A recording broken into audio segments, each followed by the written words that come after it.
Hello everyone. Today I want to challenge something that has become one of the most unchallenged truths in nutrition, the idea that more fiber is always better, and that taking a fiber supplement is a safe, reliable way to support your digestive system. It is not always better. And for a significant proportion of people, the fiber supplement sitting in their cabinet is not supporting their digestion.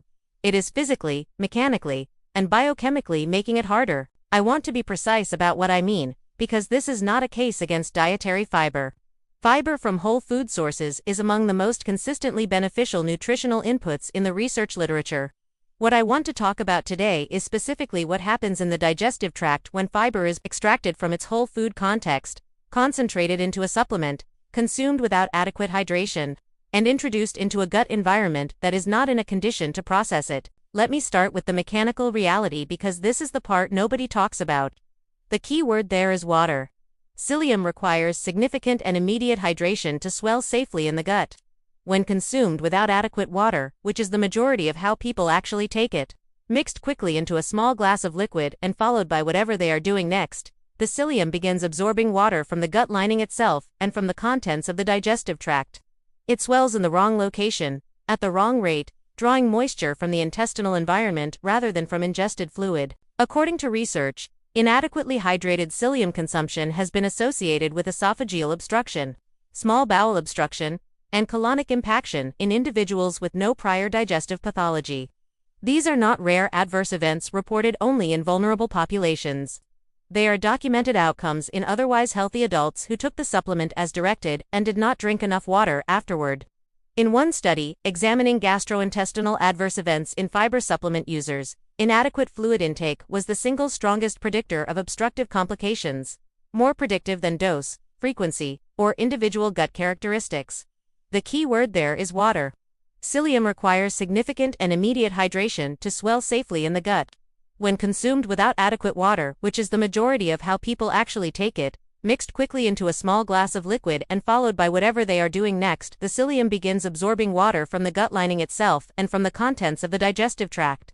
It swells in the wrong location, at the wrong rate, drawing moisture from the intestinal environment rather than from ingested fluid. The supplement label says, to take with water. Most people do not take nearly enough. Now let me move to the osmotic layer because this is where the biochemistry compounds the mechanical problem. Several widely used fiber supplements, including inulin fructooligosaccharides and certain resistant starch formulations, are highly osmotically active. When they arrive in the small intestine, they draw water from the intestinal wall and surrounding tissue into the gut lumen through osmotic pressure. In a well-hydrated individual consuming a moderate dose, this osmotic activity is generally tolerable. In a mildly dehydrated individual, which is the chronic baseline for a significant proportion of people, or in someone who has taken a large dose, the osmotic draw creates a cascading problem. The intestinal wall loses water it needs to maintain its own structural integrity. The gut lining, already dependent on adequate hydration for mucus production and epithelial cell function, becomes less capable of protecting itself.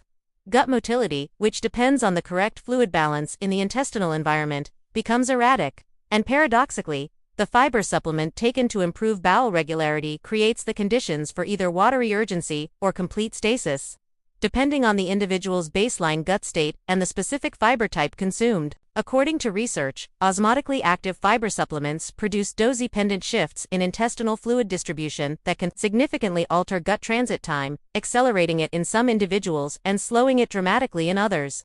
In one study, high-dose inulin supplementation in individuals with pre-existing gut dysmotility produced a significant worsening of constipation symptoms compared to placebo, a counterintuitive finding that reflects the osmotic water redistribution disrupting an already impaired motility pattern rather than correcting it. The supplement was designed for one outcome. The gut delivered the opposite. The third layer is microbial, and this is where the myth of more fiber meaning better gut health breaks down most clearly. Fermentable fiber supplements, inulin, FOSSI-GOS, partially hydrolyzed gargum, are prebiotics. They are specifically designed to feed gut bacteria. And feeding gut bacteria sounds straightforwardly positive until you consider that the bacteria being fed are the ones that are currently present and dominant, which, in a dysbiotic gut, may not be the populations you want to proliferate. The fourth layer is perhaps the most systemic and the one that most clearly reveals the myth at the center of the fiber supplement industry.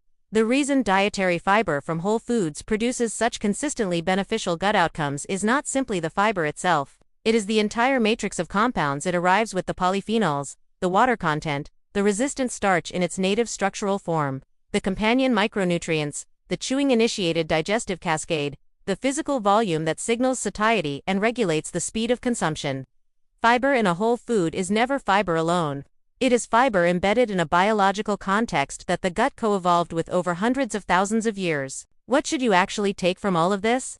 If you are currently using a fiber supplement and it is working for you, if your digestion is genuinely better, if you are hydrating adequately, if you have no pre-existing gut dysfunction, there is no reason to stop.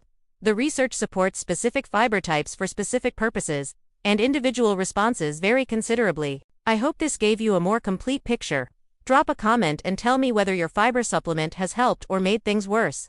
I genuinely want to know how common this experience is.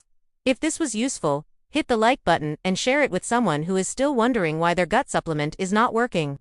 And if you are new to Nutriflow, subscribe and hit the bell. See you in the next one.